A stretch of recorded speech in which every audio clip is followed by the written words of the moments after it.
Là, c'est bon?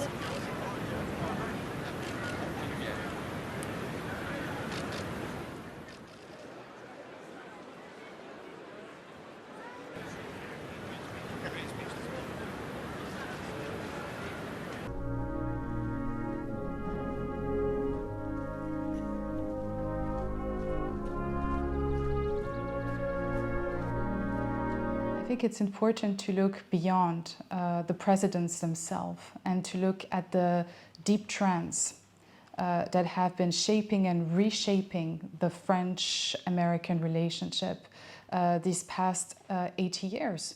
And there have been some disagreements, but there is also a lot of alignment. And I think that the French way of approaching its relationship with the United States can be summed up in the following triptych, which is friend, allied, but not always aligned with the United States. And I think that that position is particularly healthy. And sometimes it's important to say to one of your most historically close ally that you don't always agree with the trajectory of the policies.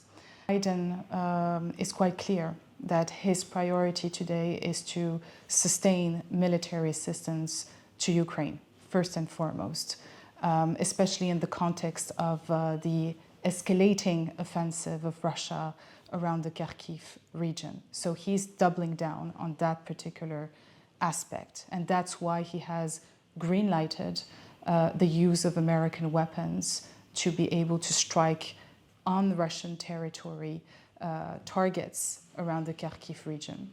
On the other hand, Macron, I think, is now has succeeded to a certain extent to create the alignment with Washington. Biden was a little more prudent in the weeks to come, but Macron, having taken the initiative on the idea of sending military instructors on Ukrainian soil, green-lighting the use of French weapons to strike Russian territory with, of course, conditions around the Kharkiv region, all of that has allowed, if I can say, Biden to not be leading that effort, but to leave it to Europeans to take the lead and Americans supporting that initiative. There is an understanding that the US leadership is changing, that the United States is looking at two priorities. It's America first and it's China first.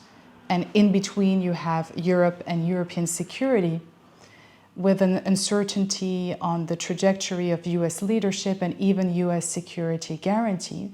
And within that context, it's true that France has been particularly vocal, trying to raise awareness among its European partners and say, well, you know, we need to think as Europeans, and we need to invest in our European defense capabilities, because there might be future crises where the United States will tell us, sorry, it's not our vital interest. And in these circumstances, the solution, the response will have to be European.